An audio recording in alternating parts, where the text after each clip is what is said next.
One of the most dramatic events in New York City in the 1960s was the construction of the World Trade Center. Design and construction would take years and the efforts of thousands of people.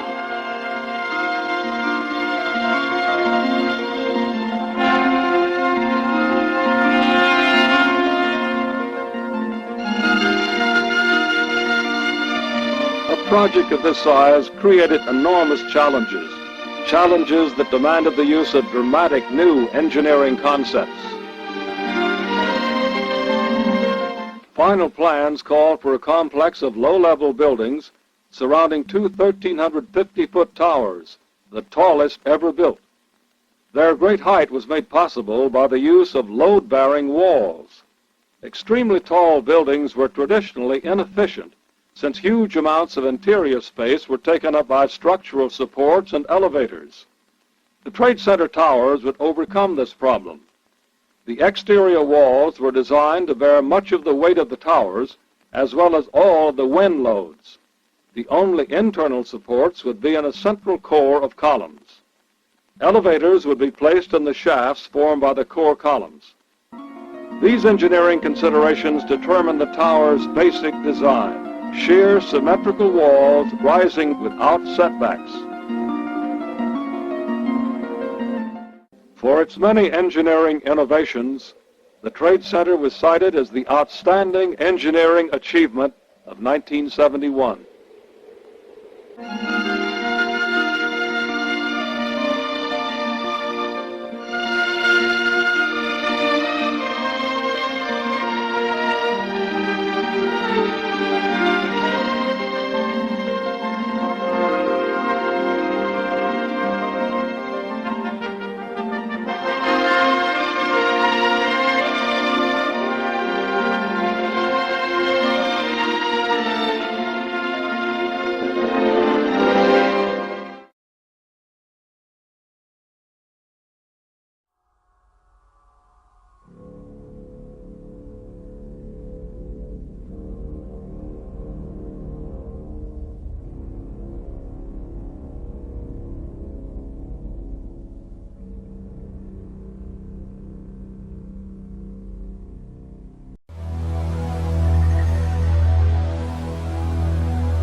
On September 11th, we learned that 4 passenger planes were hijacked and taken radically off course. Within an hour, 2 of the planes had flown into the enormous steel towers of the World Trade Center, creating fires and eventually toppling them.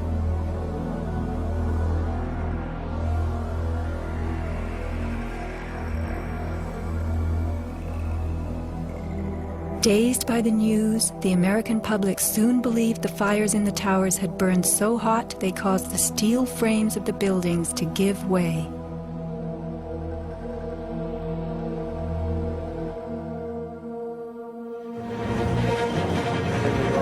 A myth developed, fed by official sources through the media to a bewildered audience. So what was attacked again? Elements of the myth. The impact of the airplanes, gallons of burning jet fuel, steel melting, the buildings failing and suddenly imploding. In a mere 10 seconds, 110 stories hurtled earthward, pulverizing into dust. We ran to the building and went into the... Right from the start, on the street itself, the official story was born. Come out of nowhere and just scream right into the side of the Twin Tower, exploding through the other side. And then I witnessed both towers collapse, one first and then the second, mostly due to structural failure because the fire was just too intense.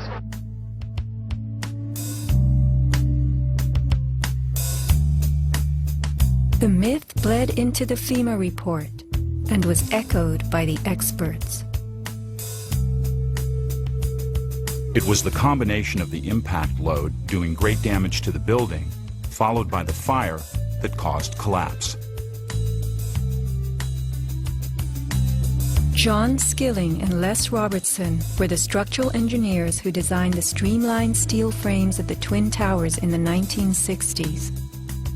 Because a wayward Army bomber flew into the Empire State Building in 1945, The towers were built with skyscraper crashes in mind. The airplane we were envisioning was the largest airplane of its time, flying slowly and low, lost in the fog. We designed the buildings to take the impact of the Boeing 707 hitting the building at any location. But the aircraft that hit the towers was a Boeing 767, heavier than a 707, fueled for a transcontinental flight and traveling fast. 707s and 767s are comparable. The maximum takeoff weight of a fully loaded 707 is almost 334,000 pounds. As airplanes only carry the fuel load they need, the smaller model 767s that struck the towers were not, in actuality, maximally fueled or close to their maximum takeoff weight. As for the heat of the fires, listen to the radio communications of these New York City firemen. We got two. I saw in the pockets of fire. We should be able to knock it down with two lines. Where you go that? 78th floor. We got two. I saw in the pockets of fire. We got two. Isolated pockets of fire. 2 water lines to knock them down. FEMA's executive summary relays that much of the fuel in the planes, jet-grade kerosene, was consumed by the initial fireballs and the following few minutes of fire. It then tells us that the burning jet fuel spread between floors and ignited the building's contents, causing more fire and generating heat. This was somehow enough to bring down the tower's 47-column steel core, 236 exterior columns, and thousands of steel trusses all at the same time. Watch the towers smoking in the aftermath of the plane strikes. If you have ever tried to light a wood fire, you will know that smoking logs tell you the fire is not burning successfully. Smoke is the sign of an oxygen-starved fire. The Twin Towers stood for over an hour, smoldering but not flaming. During that time, thousands of people were evacuated by way of the stairwells. Others, trapped by debris, stood in the smoke-filled windows and signaled for help. In fact, the towers did what they were built to do. The building was designed to have a fully loaded 707 crash into it. That was the largest plane at the time. I believe that the building probably could sustain multiple impacts of jetliners because this structure is like the mosquito netting on your screen door, this intense grid, and the jet plane is just a pencil puncturing that screen netting. It really does nothing to the screen netting. The towers were built to withstand 140-mile-an-hour gusts produced by winter storms. Anyone in them on a windy day could feel them swaying. The single impact of a jetliner was no more of a blow than the continued battering of a hurricane. I was just putting my stuff away, and all of a sudden we heard a loud crash, and the building started shaking, kind of moving like a wave. New Yorkers were stunned 1 hour later when the first tower fell. To the best of my knowledge, the considerations of the fuel in the airplane in terms of an explosion or a great fire was not considered. Now, we were not responsible for that aspect of the design. Imagine building expressly for airplane impact, but never thinking of the fuel.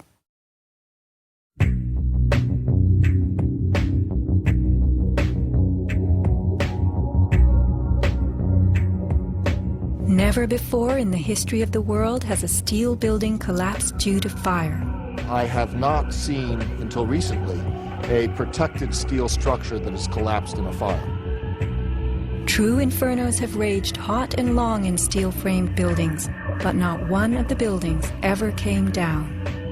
In 1975, the World Trade Center's North Tower suffered a nighttime fire that flamed for 3 hours, spreading vertically from floor to floor.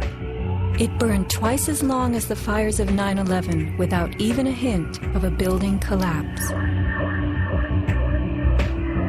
In February 2005, the Windsor Tower in Madrid, a skyscraper undergoing reconstruction, sustained a 20-hour fire.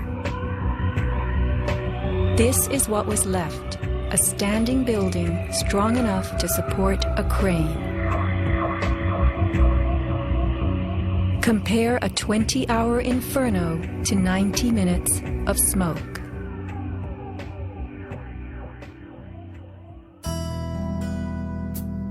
Why are buildings made of steel? Strong, light, and flexible steel frames offer many advantages over wood and concrete, especially where skyscrapers are concerned. Steel makes big buildings relatively light, with tremendous load-bearing capacity. The upper floors won't crush the floors beneath them, and steel holds up better to weather and fire. Most skyscrapers are built on steel or concrete frames, which is a grid of columns and beams that goes all the way through the building. The World Trade Center was different. It was what engineers call a tube structure.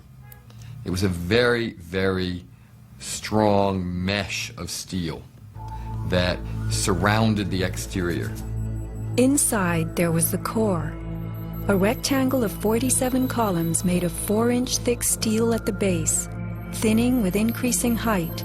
The cores combined might with ingenuity, anchoring the towers and allowing them to flex. Look at the size of this steel.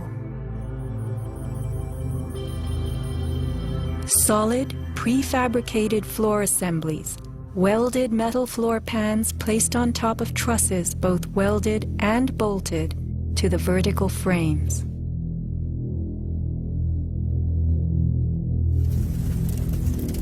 The story we were told. This rock-like steel grid gave way because fire warped the trusses, causing the bolts to fail. As the trusses sagged and fell, the floors dropped with them. In its 2002 documentary, Why the Towers Fell, PBS creates a video model. Once the trusses fail, the floors they were holding cascade down with a force too great to be withstood. The result is what's called a progressive collapse, as each floor pancakes down onto the one below.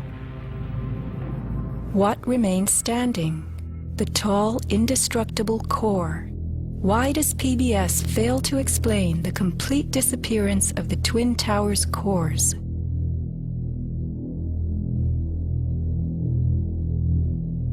The official story's central thesis is based on heat, temperatures high enough to weaken steel.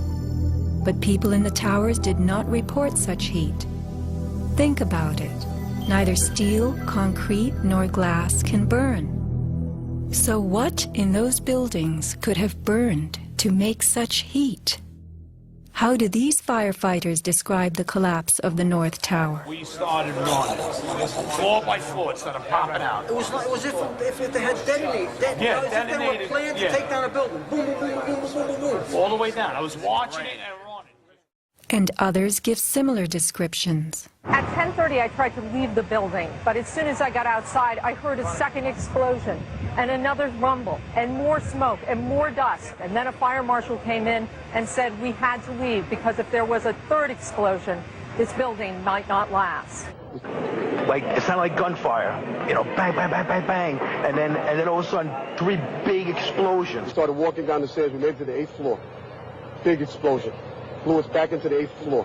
Do you know if it was an explosion or if it was a building collapse? To me, it sounded like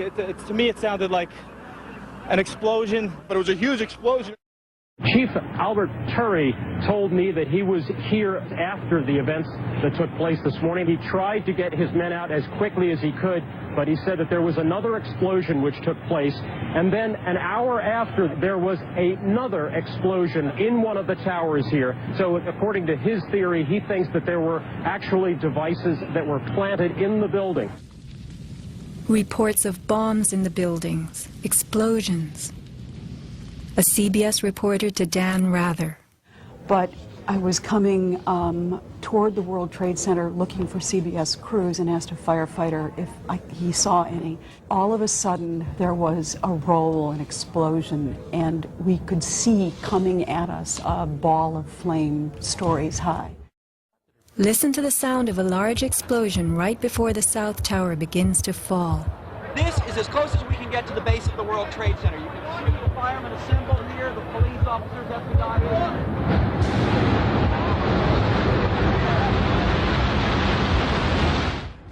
Sound reaches us after what we see.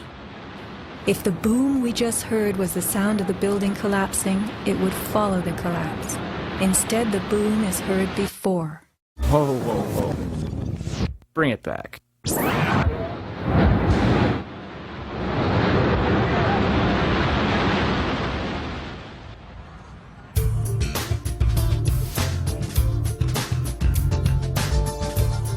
Let's consider the characteristics of steel. Steel is an alloy of iron containing added carbon for flexibility, workability, and strength. In the days of old, blacksmiths heated iron till it was red and pounded it for hours to form it. Horseshoes, knife blades, and plowshares were typical creations. Steel was introduced in the mid-1800s, and by the end of the century, with the advent of the blast furnace, found widespread commercial use. A blast furnace is known as a controlled environment. High temperatures are reached as oxygen is pumped into a closed space. How and when does steel melt? Steel melts at temperatures of 2,750 degrees Fahrenheit and above, attained only in a blast furnace or when a powerful incendiary such as thermite is used. Steel or any substance that is burned will never become hotter than the temperature of the fire or heat applied to it. An open-air hydrocarbon fire reaches a maximal temperature of some 1,200 degrees Fahrenheit in a dirty or uncontrolled burn, characterized by red-orange flames. Red-orange flames are what we saw on September 11th. Even the fireball caused by the plane strike was red-orange.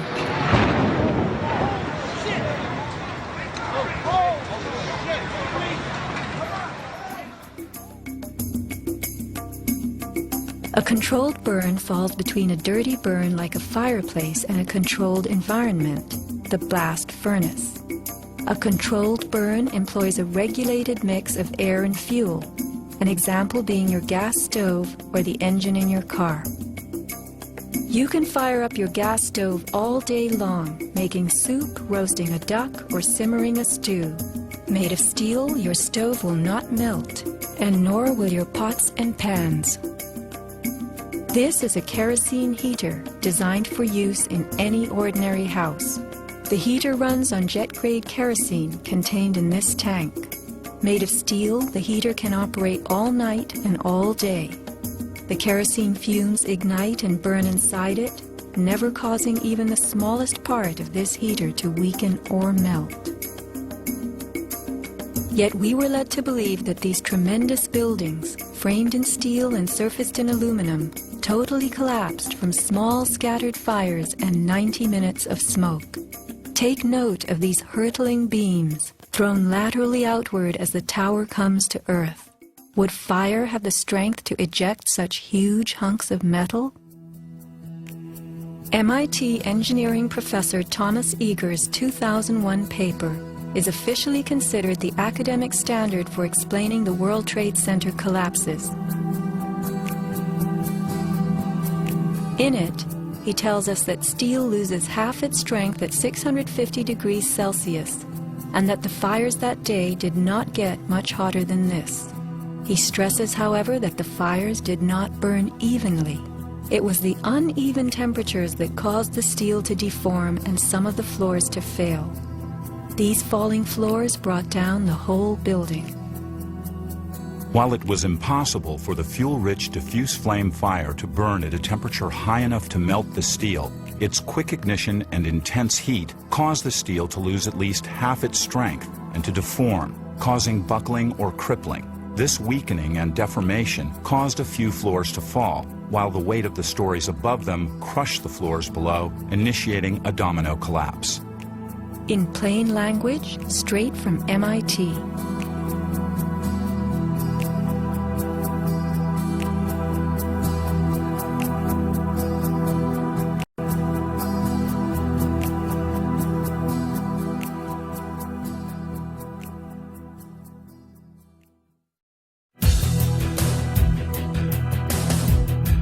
What do falling buildings look like? What do demolitions look like?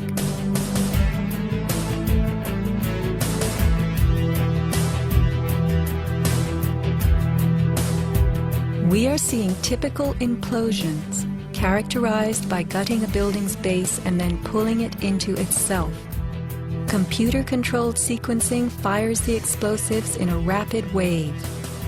Notice the jets of shooting concrete, the flashes, the pops, the caving of the buildings as they fall into their footprint, the tremendous billowing clouds of dust.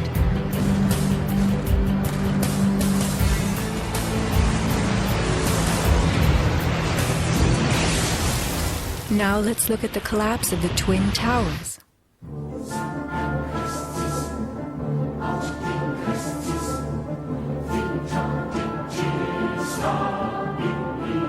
We are seeing explosions rather than implosions, a first in demolition history. A sequenced rumble becomes a roar as debris is thrown outward. The damage is not contained. Even the windows are blown from neighborhood buildings. What kind of energy enabled this? Would fire hurl metal and concrete sideways into the air? Here, a 600,000-pound chunk of steel, twice the weight of a Boeing airliner, was flung 400 feet, wedging itself deep into 3 World Financial Center on Vesey Street.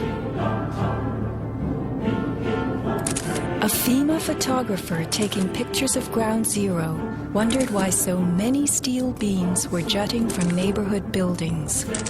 Watt shot pieces of the towers all the way across the street.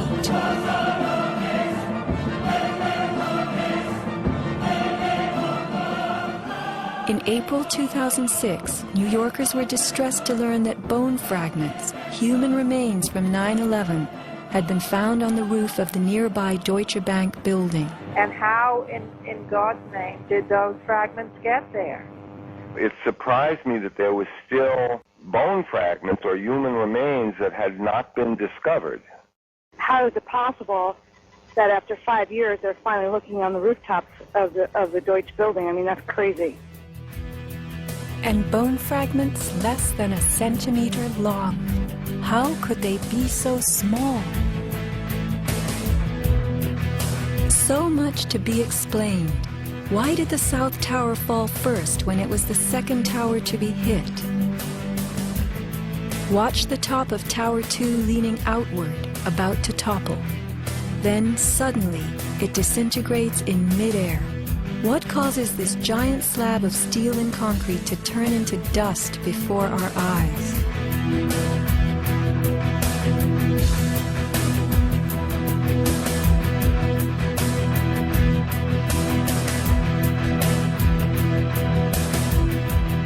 Watch both buildings collapsing straight down, directly into the path of most resistance, which is all the floors and all the mass of the building itself.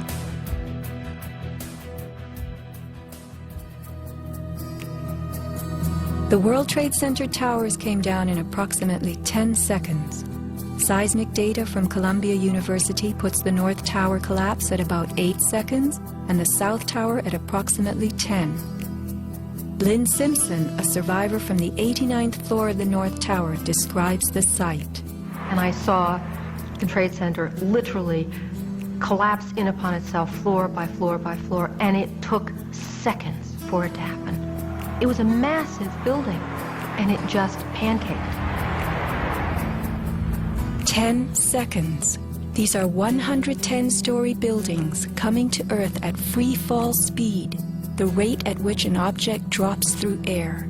The lower floors would need to give way completely as the floors above them fell.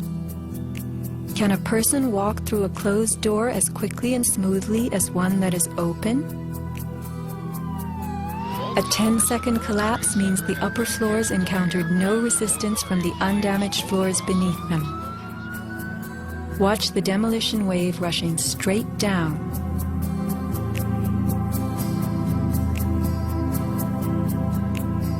Here the South Tower is half its original height, but wreckage from the upper collapse has not yet fallen this far. We are watching a demolition moving faster than gravity itself, a building bursting into powder from top to bottom.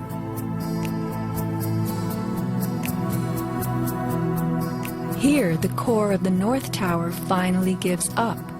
700 remaining feet of giant steel columns, among the strongest ever erected.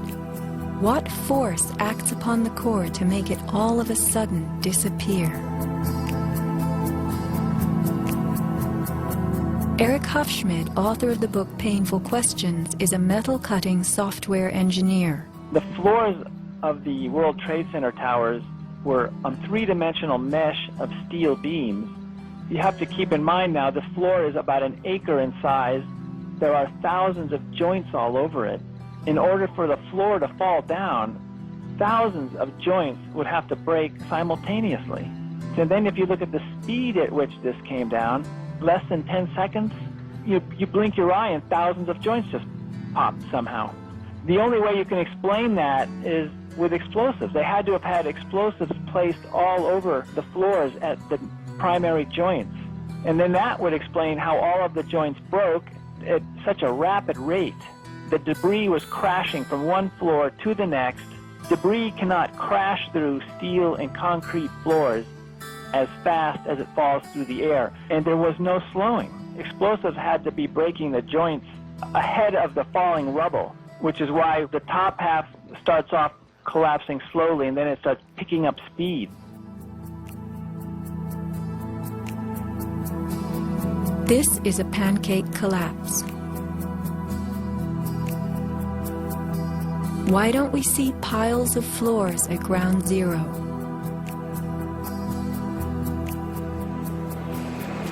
And paper blown everywhere. Wouldn't a pancake collapse have trapped the contents inside? What blew this paper all over New York?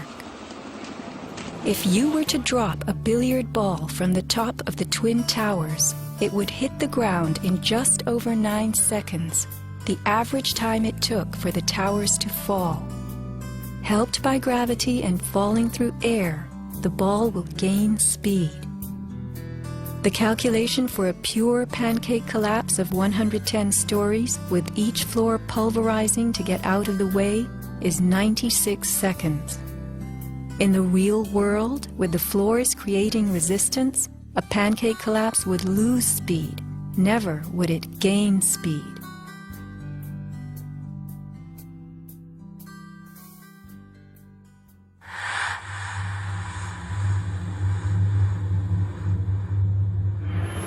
The airplane struck the towers high above the ground. But down in the lobby of the North Tower, marble facing flew off the walls, the windows shattered, all the glass blown out.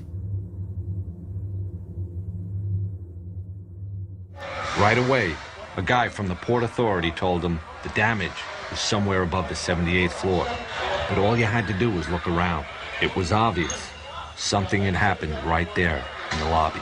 You just saw that all the windows were blown out. The lobby looked like the plane hit the lobby. Like the plane hit the lobby. What caused so much wreckage in the lobby?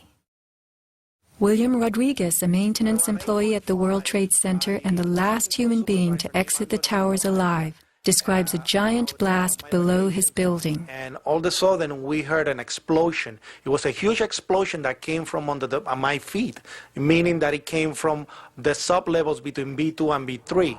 And then there was a huge explosion at the top of the building. You could hear the difference from the bottom and all the way through the top. The one from the top, which was actually seconds after, was heard very far away.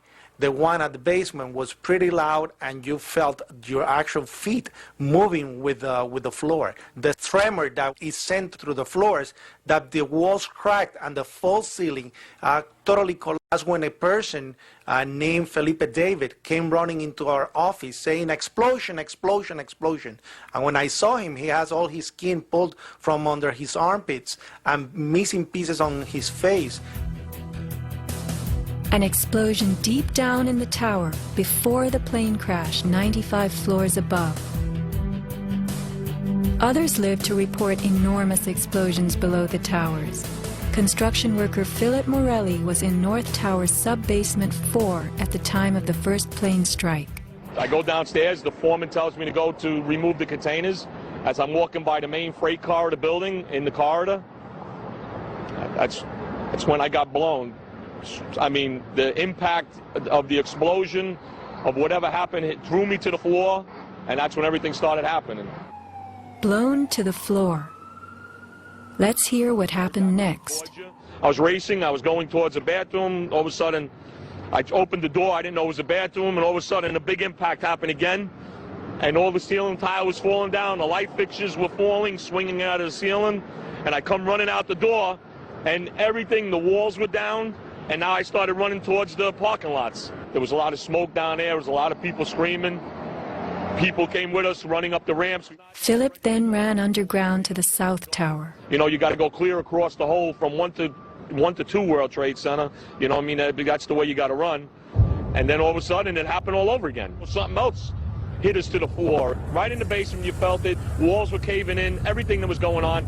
I mean, I know of people that got killed in the basement. I know of people that got broken legs in the basement. People that got reconstructive surgery because the walls hit them in the face. Engineer Mike Pecoraro in the 6th sub-basement found the parking garage and machine shop reduced to rubble.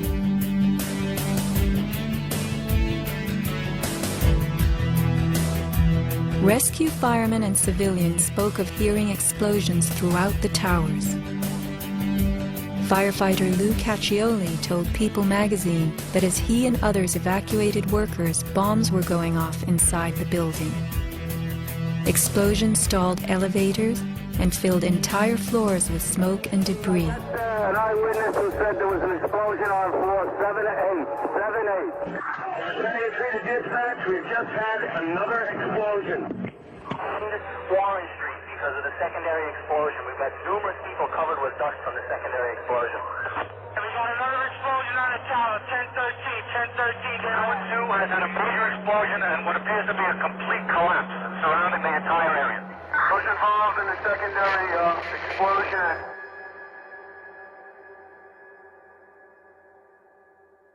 William Rodriguez, helping the firefighters, reports blasts within the North Tower well before it fell. As I went up, I remember listening to small explosions on the upper floors, and these small explosions were not coming from the area of the impact. It was coming from lower floors. And when the second plane hit the South Tower, we heard boom. When we heard boom, inside our building, the North Tower, we heard pa pa pa pa pa pa pa pa. And on the security radio, we heard, we lost 65, meaning the 65th floor collapsed. And as we went down the stairwells, you could hear the actual collapsing inside the buildings. You heard rumble, you heard the cracking of the walls, I mean, pieces falling right next to us of the actual building.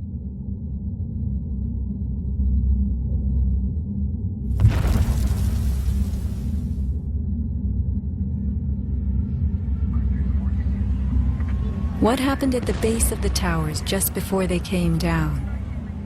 Smoke appeared at street level.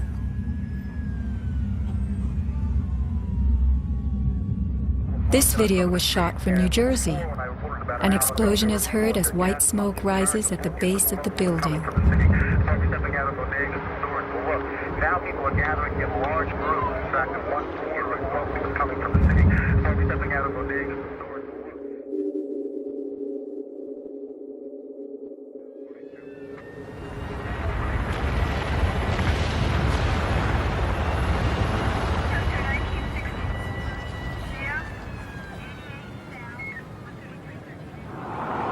Watch the camera shake on its tripod as a large energy source rocks the ground. 9 seconds later, the North Tower falls. I heard like an explosion and then a cracking type of noise. And then it sounded like a freight train, rumbling and picking up speed. I looked up and I saw it coming down. As I came out of the North Tower, everything started trembling under my feet like an earthquake. The only thing I saw was a fire truck. I ran towards the fire truck and slid right under, when the building started to collapse right on top of the fire truck.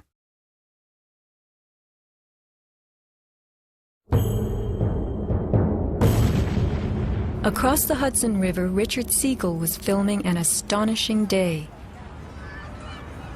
The sound meter of Richard's camera caught something very significant. Adjusted for the distance involved, as sound travels more slowly than what we see, the camera registered multiple explosions in the towers. Here is the South Tower record. Then the building fell.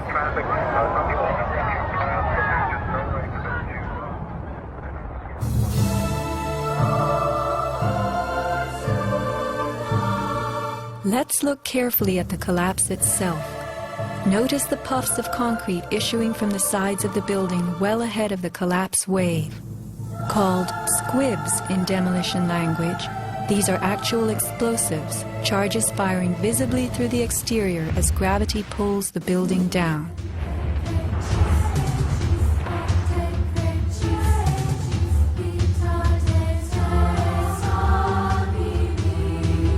Here are more.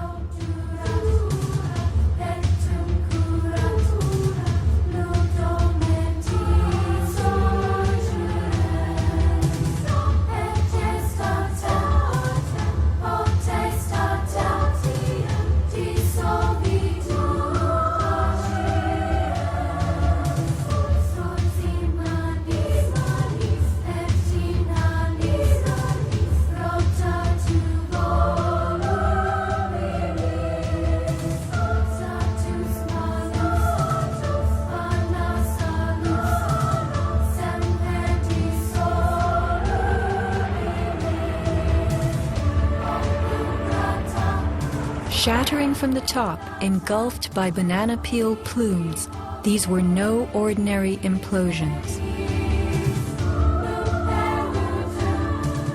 The Twin Towers each consisted of 3 multi-story buildings set on top of one another. To sustain the weight of so many floors, the sky lobbies had to be extra heavily reinforced. Watch a big squib coming from the sky lobby band.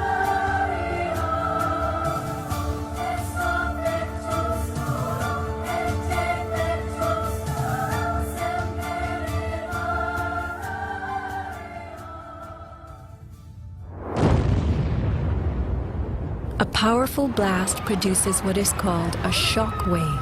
Explosions generate extremely high compressional waves that exceed the limits of surrounding air and space, creating a violent force. When the debris started coming down, I was right in the shadow of the South Tower. I was less than 100 yards away. Everybody saw the video over and over again of that cloud chasing people down the street. It was like a tornado. It was like being hit by a wave at the beach, but the wave was intense, it was hot, it was noisy.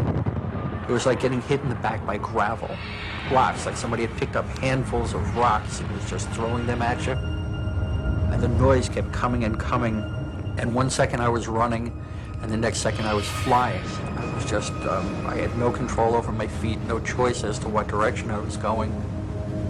I was in the air, and it seemed like I was being followed by this tornado of darkness. The South Tower fell first. This is the shockwave blast as it rocks the tower next door.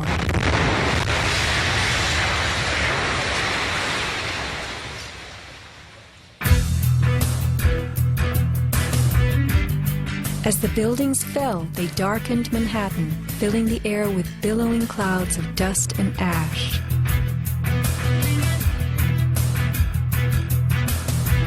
What produces these huge, scudding, cauliflower-like masses of slowly moving dust? True, a 110-story building has just been reduced to 1 million tons of rubble.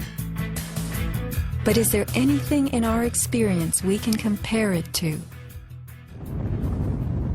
A volcano.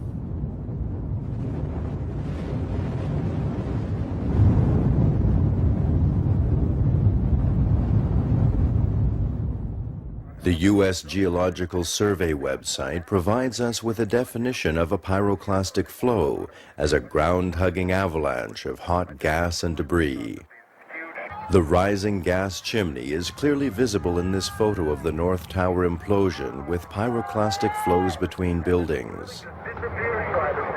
The cauliflower shape of the debris clouds is a telltale sign of pyroclastic flows generated by massive explosions typical of volcanic eruptions and controlled demolitions. That is the second building that has gone down. It came out. A pyroclastic surge can even flow over water as hot gases carry dust created by explosive energy. Here, the South Tower implosion creates a pyroclastic surge moving out over the Hudson River. A volcanic eruption produces exactly the same thick, scudding ash, heavy with debris, hugging the ground as it flows out from a tremendous internal explosion.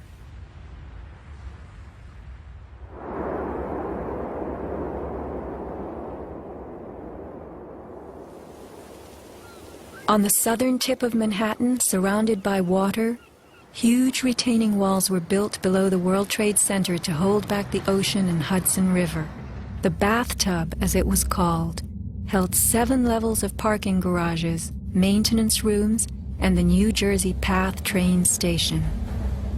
After September 11th, the 3-foot-thick slurry walls were found to have shifted up to 18 inches inward.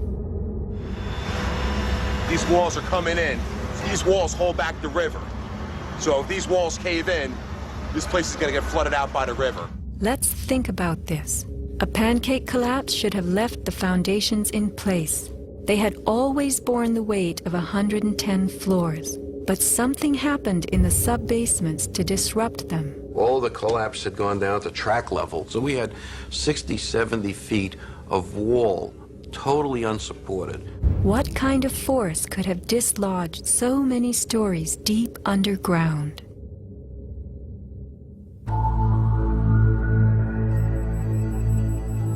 The pile itself seemed to have a life of its own. It spewed fire when we dug into it. The ground continued to burn. Les Robertson publicly reported that 3 weeks after the collapse, live fires burned and molten metal still flowed underground. You see how this debris is still smoking? That's from the fires that are still burning. 8 weeks later, we still got fires burning. Steel-toed boots is one of the biggest things. Out, still on the rubble, it's still, I believe, 1,100 degrees. The guy's boots just melt within a few hours. In November 2005, physics professor Stephen Jones of Brigham Young University published a 25-page treatise on the collapse of the Twin Towers and Building 7, applying the laws of physics to the official story. From an interview on MSNBC. As we read in the FEMA report, it says here, and I put this in my paper, of course, the best hypothesis, which is the only one they looked at, the fire, has only a low probability of occurrence. Further investigation, analyses are needed to resolve this issue, and Professor, I agree I with am that. sorry that we are out of time, and I'm not sure that... Whoa. One other fully thing I want to mention about... Okay, if you can hit it, hit us with it quickly. All right. Okay, here we go. Molten metal in the basements of all 3 buildings. Right. And yet all scientists now reasonably agree that the fires were not sufficiently hot to melt the steel. So what is this molten metal? It's a direct evidence for the use of high-temperature explosives such as thermite. Thermite produces molten iron as an end product. Okay. We appreciate your coming on, even if I don't understand your theories. We appreciate you trying to explain them. Thanks. Professor Jones barely got in his mention of thermite. An incendiary used by the military, thermite is a compound of iron oxide and aluminum, which when ignited sustains an extreme heat reaction, creating molten iron. In just 2 seconds, thermite can reach temperatures over 4,500 degrees Fahrenheit, quite enough to liquefy steel. This is thermite melting the engine of a car. We know that open-air fires cannot burn hot enough to melt steel, but metal had melted at the base of the towers. The second product of a thermite reaction is aluminum oxide, visible as white smoke. Was thermite used in conjunction with explosives on September 11th? Watch this very bright substance pouring from the 81st floor of the South Tower.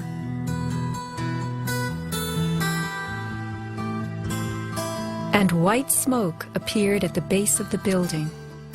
Would this be aluminum oxide, the byproduct of a thermite reaction? Appendix C of the FEMA report describes sulfur residues on the World Trade Center steel. The New York Times called this the deepest mystery of all. Sulfur slightly lowers the melting point of iron, and iron oxide and iron sulfide had formed on the surface of the structural steel. Sulfur used with thermite is called thermate, producing even faster results.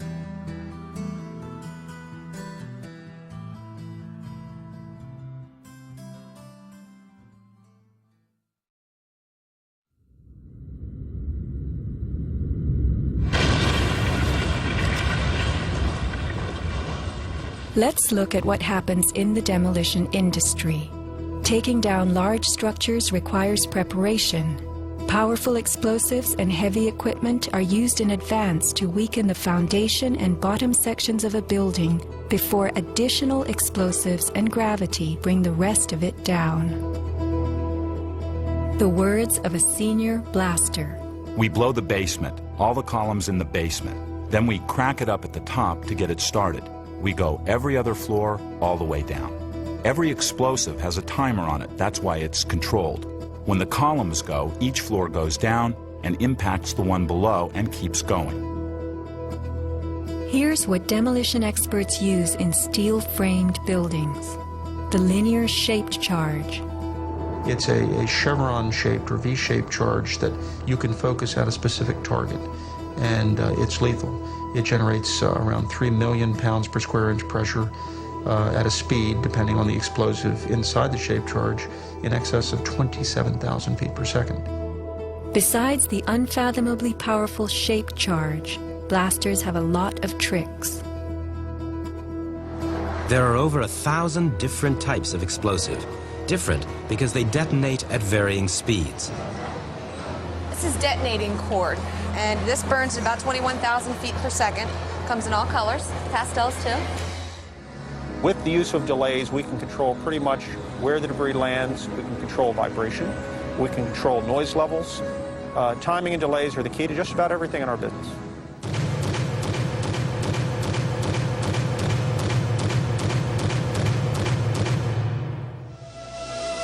And what is the result? The thing that pleases me is the fragmentation and the control. wanted to take a building and break it up into millions of pieces and put it in this basement as artfully as we do it, and it works just like clockwork. So I've got it all down to a science. It gives me goosebumps to talk about it.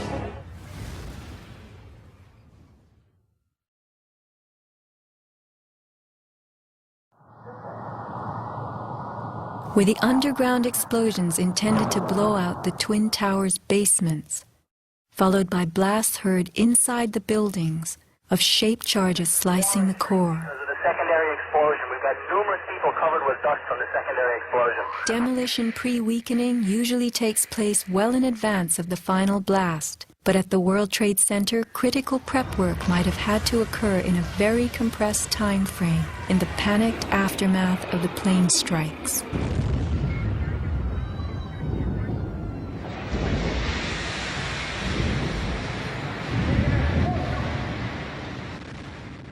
These core columns were discovered after the collapse. The angled cut occurs in exactly the manner that shaped charges slice through steel beams to control the way they fall. Notice the hardened, once liquid metal. Was thermite used with the shaped charge? The job of the shaped charge is to cut steel H-beams. The way we do this is by cutting the beam at an angle, which, through a series of beams cut at the same angle, will tend to make the building shift over and walk. Let's look at the rubble of two 110-story buildings brought to the ground. In a 7-story crater lie nearly 2 million tons of debris.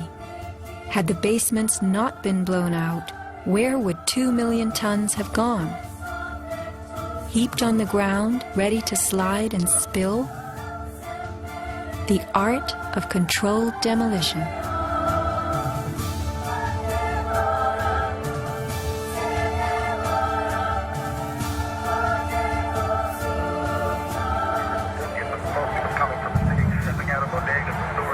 Remember the pre-collapse and mid-collapse explosions caught by Richard Siegel's camera on the Jersey Shore?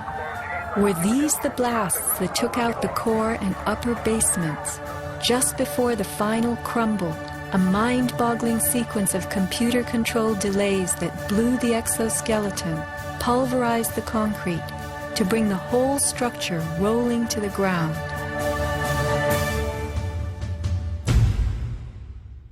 Was this the story of that day?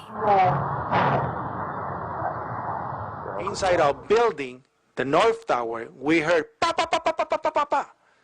And on the mostly was coming from the city.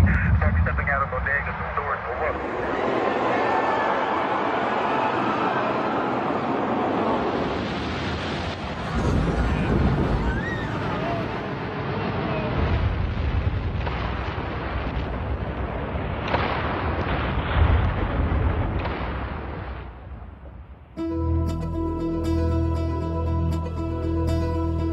Some people appear to have known the imminent future on that fateful day. FEMA had arrived in New York on Monday night, ready for a bioterror drill. Spokesman Tom Kenny to Dan Rather. To be honest with you, we arrived on late Monday night and went into action on Tuesday morning. And not until today did we get a full opportunity to work the entire site other than the spot at Church and Day to which we were deployed. And Rudy Giuliani, mayor of New York, tells ABC's Peter Jennings that he was aware the towers would be coming down. What is going on now is a massive rescue effort. Do you believe it's hundreds or thousands? I really don't want to say right now, Peter. I think it's going to be a horrible number. I saw people jumping out of the World Trade Center. I saw some of the firefighters who I know going into the building. And we were in a building in which we were trapped for about 10-15 minutes. And we set up headquarters at 75 Barclay Street, which was right there with the police commissioner, the fire commissioner, the head of emergency management. And we were operating out of there when we were told that the World Trade Center was going to collapse. The World Trade Center was going to collapse. It was going to collapse. It was going to collapse. Similarly, Larry Silverstein, new leaseholder of the World Trade Center regretfully declared that a decision was made to pull Building 7 by the end of the day, the last structure added to the World Trade Center complex. Let's hear Mr. Silverstein's actual words, delivered for our benefit in the 2002 PBS documentary America Rebuilds. I remember getting a call from the fire department commander telling me that they were not sure they were going to be able to contain the fire. And I said, you know, we've had such terrible loss of life. Maybe the smartest thing to do is pull it.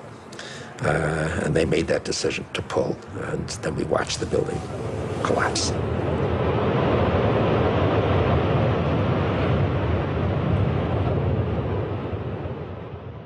Blast, shoot, blow, and pull are terms used in the demolition industry to refer to bringing down buildings, bridges, and other structures. Because I actually blew the hospital down that I was born in. Originally, we had figured to shoot it, let it drop straight down. Then, watch Demolition Dynamics attempt a big blast. And from Ground Zero's own post-disaster wrecking crew. By mid-December, the Department of Design and Construction had leveled World Trade Center buildings 4 and 5. Hello? Oh, we're getting ready to pull building 6.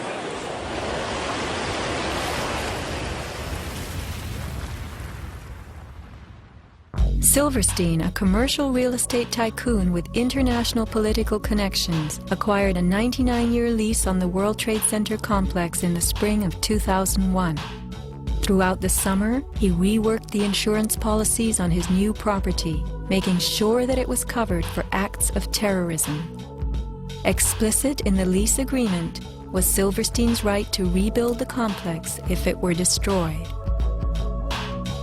After 9/11, Mr. Silverstein fought his insurers in court to obtain double his policy limits for the destruction of his property, maintaining that the double hijacking constituted 2 disasters caused by terrorists, not just one.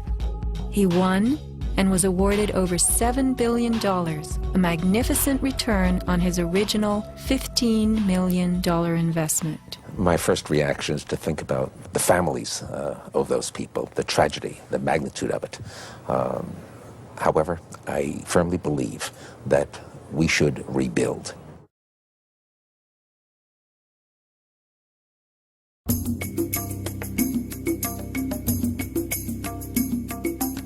Just in the last few seconds, another building, building number 7, one of the buildings in support of the World Trade Center towers, has collapsed. World Trade 7, functioning as the command center for the complex, housed giant diesel backup and oxygen systems, the mayor's protected emergency bunker, and offices for the CIA, Secret Service, Department of Defense, and Securities and Exchange Commission. Its other tenants were insurance companies, brokerages, and banks. No plane hit Building 7, but at 5:20 p.m. on September 11th, it collapsed in a heap on the ground. Some damage to Building 7 is said to have been caused by debris from Tower 1. Though this New York Times article tells us Building 7 burned like a giant torch, the only visuals that exist are of unidentified smoke and a few small fires. Compare this to the wallop sustained by World Trade Center 3, 4, 5, and 6. Positioned right below the towers, damage to the surrounding World Trade Center buildings was infinitely worse. Still, the structures held up. But somehow, rescue workers knew that Building 7 would fall. You hear that? Keep your eye on that building. It'll be coming down soon. A 47-story skyscraper, Building 7 folded neatly in 6.5 seconds, a textbook descent right into its footprint.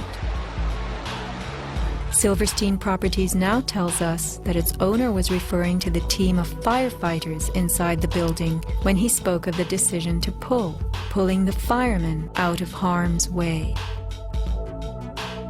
However, there were no firefighters in Building 7, according to FEMA, NIST, and Fire Chief Frank Fellini. They were ordered out at 11:30 that morning. 6 hours later, the building came down. You know, we heard this sound that sounded like a clap of thunder. Turned around, it looked like there was a shock wave ripping through the building, and the windows all busted out. And, you know, it was horrifying. About a second later, the bottom floor caves out, and the building followed after that. Radio host Alex Jones notes the mark of a classic implosion. This is a photo taken 1 second into Building 7's collapse. Notice the crimp. If we look at other controlled demolitions, we see that they first blow one of the central columns so the building falls in on itself. If you don't do this, the building falls outward and can damage surrounding structures. Building 7 had a classic crimp or wedge. Its central column was blown out first, so it didn't structurally damage buildings just a few feet away from it.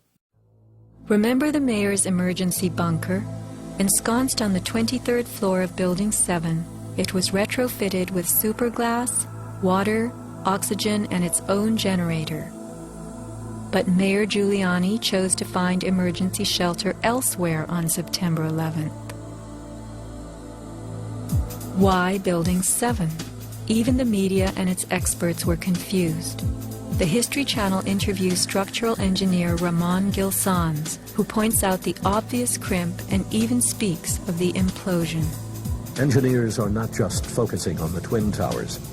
The most disturbing structural event was not that the Twin Towers fell, but that Tower 7, ignited by flying debris, fell due to fire alone. Building 7 was a steel frame building and is the first steel frame building that has collapsed due to fire. The failure of the building was an implosion, so it failed completely different than Towers 1 and 2, in which the floors failed first. Why Building 7? Let's ask the question again. As the WTC Command Center, was it the hub for the 9/11 plan? Also, in 6.5 seconds, lost forever were thousands of SEC case files on corporate fraud, including those relating to the notorious activities of giants WorldCom and Enron. A few indictments for stock fraud, but what of the $70 billion California electricity swindle? It disappeared.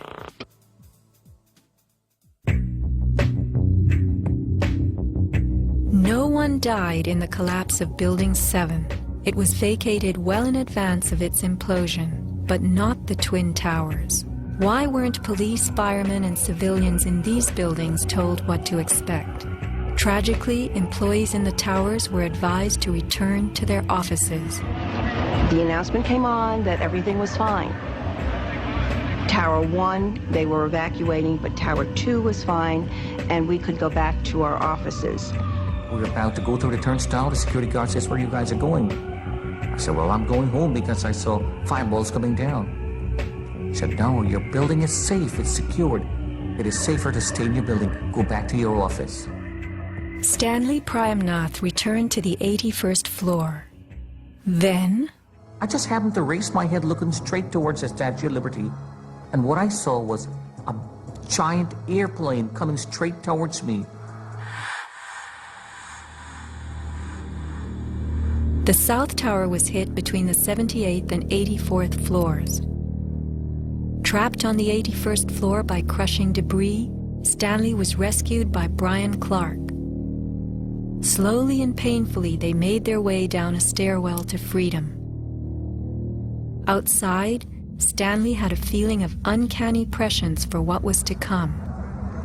And we peered through the railing, up through the trees at the tower, and Stanley said, "You know, I think that tower could come down." And I don't know why I'm telling this man this building is going. But I knew it was not over. I said, "There's no way. That's a steel structure. That's just draperies and carpets and furniture burning. You know, there's no way." And I didn't finish my sentence when the tower started to slide. And I can still remember hearing, first of all, this boom, boom, boom explosion.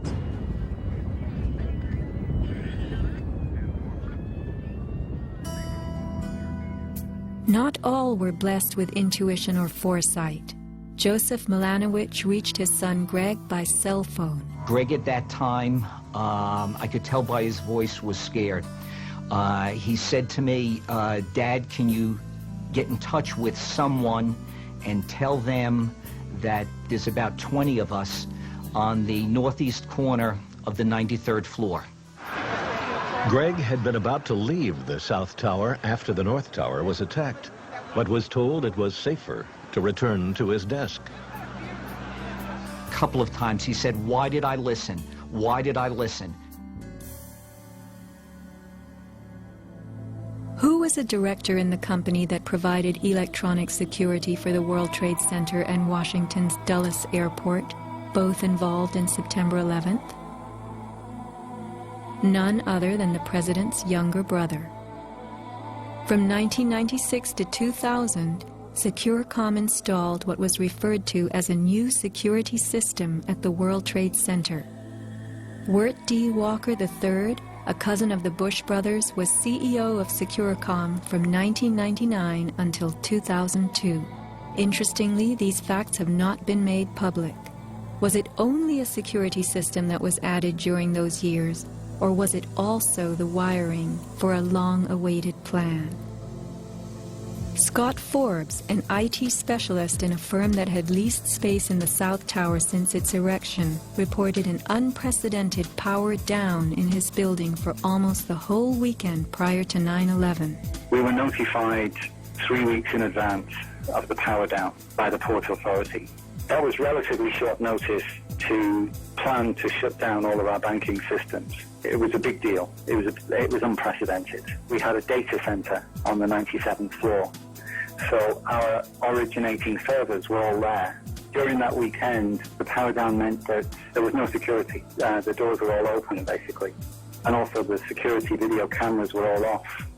But there were guys in overalls carrying huge toolboxes and reels of cables walking around the building on that weekend. Employees were notified that internet cables were being upgraded. But who were the strange workmen, and what were they really doing? All the power was shut down. If there was a power down, that meant that everything was gone in terms of security, in terms of access to the building. So anybody could have gone there and do any kind of setup. Having worked overtime to get his company's servers back up, Scott took the day off on September 11th. As he watched the towers collapse from New Jersey that morning, he was sure this had been the purpose of the mysterious weekend work. Scott notified many authorities, including the 9/11 Commission, about the unusual and lengthy power outage, but was ignored.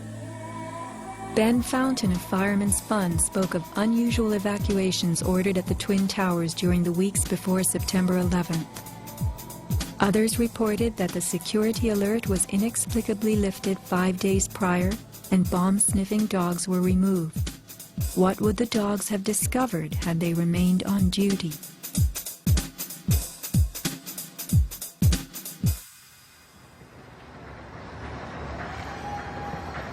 Not long after the disaster, Lower Manhattan saw banners like this one. Although they were idolized as cathedral-like symbols of power and triumph that pierced the New York skyline, the Twin Towers were big money losers for the Port Authority of New York. They cost millions a year to equip with the basics: electricity, water, heat, air conditioning, sewage, and even oxygen, being airtight. As modern communications connected traders from all corners of the globe, tenancy in the Twin Towers continued to drop. The towers presented another problem. Decades ago, their steel beams had been sprayed with fireproof asbestos, a cancer-causing material banned from use in building in the mid-1980s. Although the World Trade Center complex was given several waivers, it was expected to clean up its act. But to remove the asbestos from every supporting beam in the Twin Towers would have been almost undoable. Quotes for this cleanup ran over $1 billion, and no insurance company was willing to bear the cost. An urban renewal project of unfathomable proportions. Given the tower's issues and problems, September 11th proved an unexpected bonanza. The Trade Center was built in the 1960s to revive a rundown area of New York, and 40 years later, urban renewal could again take place. 2 white elephants were removed, and a brand new complex is in the works.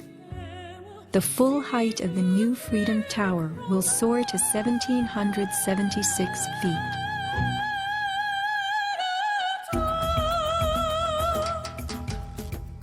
The suffocating dust that engulfed Manhattan was much more than dust. It was pulverized concrete, glass, metals containing lead, mercury, dioxins, benzene, and of course asbestos. None of that was healthy for any living thing.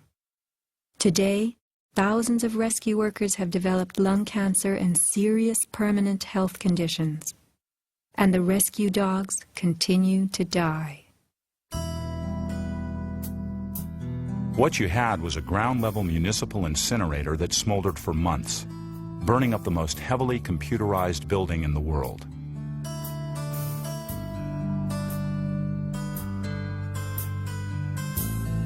Patients have had black paste coming out of their pores. They have reported bowel movements that are blue or green and have smelled like smoke, despite the fact that they have not been at a fire scene for months. Only 3 days after September 11th, Washington instructed the EPA to declare Manhattan safe and reopen Wall Street, though the air remained toxic.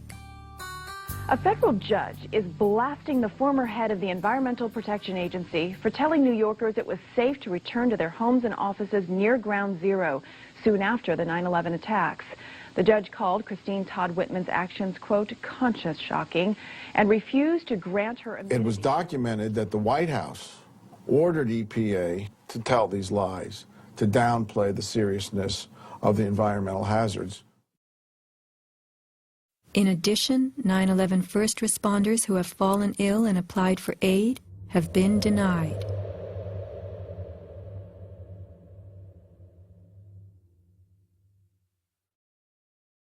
Asbestos plays a part in the myth of why the Twin Towers fell on September 11th.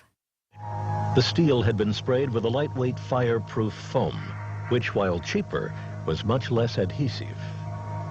The New York Times has reported that the foam fell off easily, and the Port Authority had been fixing and replacing missing sections in the months before September 11th. But even if the fireproofing had been perfectly applied, the impact of the plane crashing into the North Tower was so powerful, it simply blew most of it off, allowing the fire to attack the steel beneath. Once the planes hit, whatever condition it was in before the fact, made no difference because an impact would knock it off and the fire would have devastating effects on the steel.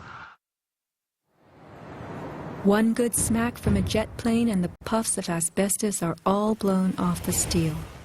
Would a few hundred doors slamming do the same thing? Here, the History Channel tells us how, due to poor fireproofing, flames swept through the pockets between floors. As much of the fireproofing had been dislodged on impact, the flames were attacking unprotected steel. When steel is not protected, the strength reduces very fast. When you get to about 1100 degrees Fahrenheit, you lose about half the strength of the steel. The fire inside the towers may have reached temperatures of 2,500 degrees Fahrenheit. The New York Times has reported what happened to those steel floor trusses then. The steel did heat up and it became softer and softer, almost like licorice. And eventually, all the steel had been weakened in this zone. 40 years ago, the steel used to build the World Trade Center was certified by Underwriters Laboratories, a global product compliance and public safety guardian. Let's hear a lone voice that spoke out from this enormous company. My name is Kevin Ryan, and I'm formerly a manager at Underwriters Laboratories. I was fired from my job 5 days after sending a letter to a government scientist at the NIST, questioning the report that the NIST had recently released in October of 2004. I wrote this letter because I had serious questions about what I saw in the report. Those questions went back to September of 2001 when UL's CEO came to our location in South Bend. He told our entire staff that the World Trade Center steel had been certified by UL, and he said that we should be proud of how long the buildings had stood. Over the next 2 years, I did some research and found some very disturbing facts, including that the steel had been disposed of in an unprecedented manner. Once I discovered those facts, I sent a written question to UL CEO asking him about these things and what he was doing to protect our reputation as a company. He replied in writing to me that UL did, in fact, test the steel. He talked about the quality of the sample and how well it had performed in the tests. And he said that our company had tested the steel and that it had done beautifully. After that, he asked me to be patient and wait for the NIST report because UL was working closely with them. I saw this report in October of 2004, and in November, I sent my letter to NIST asking for clarification. I felt it was an obligation on my part to ask the questions, since no one else seemed to care to. After the 1993 bombing, the fireproofing in both buildings was updated considerably. But when you look at the NIST report, you don't see any testing that showed that a 767 would widely dislodge the fireproofing under any impact, let alone so far from the point of impact. So now we've been left with a new theory that is not really a theory at all, but only a collection of vague statements. The NIST report represents what can really only be called anti-science. They started with their conclusions and worked their way back to some leading hypotheses. When the results of the physical tests showed that the temperatures were far too low to soften steel, and that the floors could not have collapsed, and that the fireproofing could not have been widely dislodged, the NIST ignored these results and built a black box computer model that no one can argue with and that would spit out the right answers. Today, anyone who's conscious enough to know what's happening in the world knows that most government policy is being driven by this false story. Crack down and punish the perpetrators of this attack. This is being seen on Capitol Hill as another Pearl Harbor, as another Pearl Harbor, as another Pearl Harbor. The steel in dragon-like lengths and contortions spoke for itself. Bent, deformed, without cracks. I found it hard to believe that it actually bent because of the size of it and how there's no cracks in the iron. It bent without almost a single crack in it. It takes thousands of degrees to bend steel like this. Typically you'd have buckling and tearing on the tension side, but there's no buckling at all. There's no buckling at all. Here is the meteorite, molten iron fused with concrete. And architects, engineers, people who work with steel, welders have just never seen the level of destruction and the level of deformation of this material in our lives. It is true that heat expands steel. In a fire, steel members may swell and bend slightly. But this, how could these huge tangles have been created? The steel below the towers had melted at many thousands of degrees. Since metal conducts heat, were these twisted remains formed by high temperatures wicking their way through a gridwork of steel?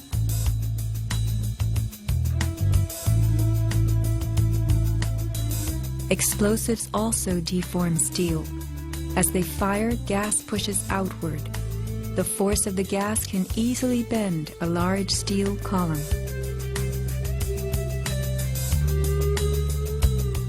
Two kinds of debris, huge shattered columns that could break a truck, combined with matter that was near pulverized. I haven't seen a door, I haven't seen a phone, I haven't seen a computer, I haven't seen a doorknob. You don't find a desk. You don't find a chair. You don't find a telephone, a computer. The biggest piece of a telephone I found was half of the keypad, and it was about this big.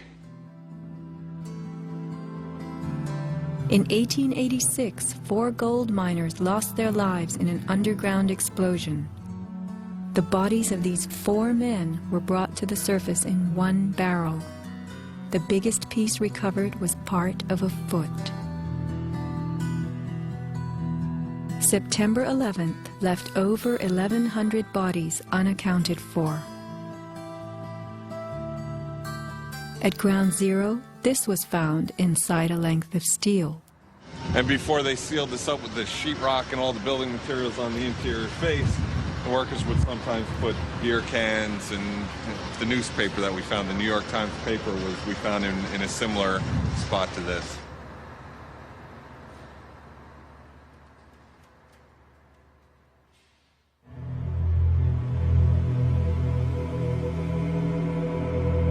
Secrets cannot be kept forever. Just as that newspaper from 1969 revealed itself to us decades later, we will someday know the inside of September 11th. The reasons for the staging of such a production go far back into time. Insurance policies covered nearly everything in the World Trade Center that was destroyed.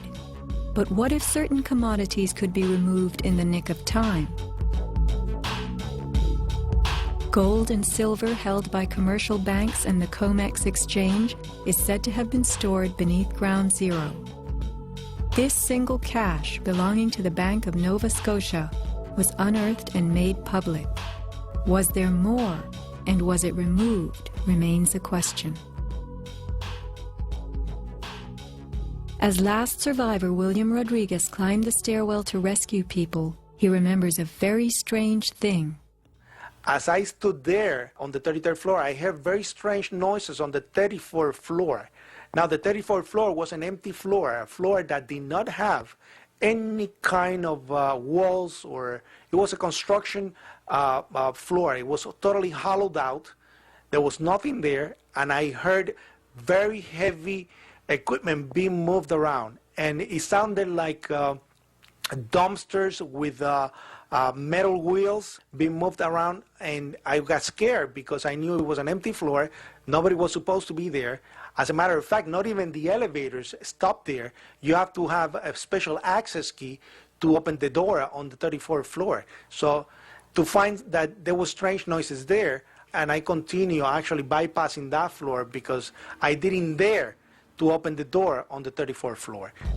Something told William Rodriguez not to mess with the 34th floor. I got scared. Yet William Rodriguez was not a man who was scared that day. He remained in a burning building against firemen's orders, endangering his own life as he saved the lives of others. What could have been happening on the 34th floor? For weeks, Scott Forbes had heard similar noises on the 98th floor above him. It must have been at least 4 to 6 weeks before 9/11. It was like rebuilding work going on upstairs. The tenants, the people from Aon who had been were moved somewhere else. The offices were just vacant. And there was a lot of heavy machinery building work going on. It was almost like pneumatic drills and lots of hammering, so much so that the floors were shaking. That's how noticeable it was. It was almost as if something heavy was being moved and then it was being taken off wheels, and it was like, boom! Our floor underneath literally shook. You could feel the weight above you. That was how large it was. On one occasion, I opened a door to see what was going on, being nosy. When I opened the door, the whole office space was empty. There was nothing there at all. It was quite bizarre because it was just empty. Completely empty, barren, nothing, zero. Not even cables hanging from the ceiling, but there'd been these heavy noises and vibrations up above. It was really strange. And the noticeable dust in the building the week before. It was probably the week leading up to 9/11. Every morning I'd come in around 7 a.m. and the dust was incredible. It was filthy. It was like the cleaners weren't cleaning. Right where the windows were, there was a sill which enclosed radiators. I was sick to death of the dust which was appearing on the windowsills. It was dirty grey and very, very noticeable in that week leading up to 9/11. Where was that dust coming from? Grey dust Scott himself had to clean. Was it powdered cement? The steel columns of the Twin Towers formed an endo and exoskeleton. Had something been placed around the edge of the building, holes been drilled to contain it. Was the dust in those final days a telltale sign? As white elephants, the buildings were full of vacant offices. Tenants could be temporarily moved around for upgrades as Aeon was, and a plan arranged to perfection. Was the strange construction that could be heard but not seen going on all over the towers? Larry Silverstein took possession 6 weeks before September 11th, when the strange construction began. Were the sounds that scared William Rodriguez the last of the rats as they left a sinking ship?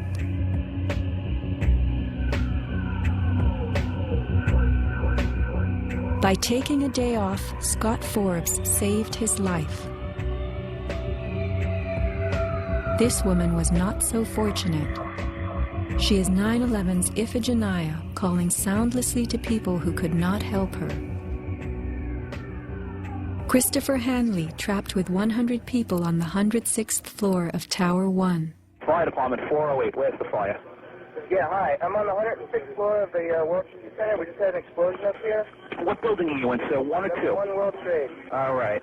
Yeah, there's smoke. We had about 100 people up here. Sit tight. Do not leave, okay? There's a fire or an explosion or something in the building.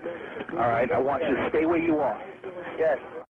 Kevin Cosgrove, trapped on the 105th floor of the South Tower. There's smoke right there, 105, 2-5. It's really bad. It's black. It's iron. My wife thinks I'm all right. I called her and said I was leaving the building. I was fine, man. Bang. The 3 of us, 2 broken windows. Oh, God!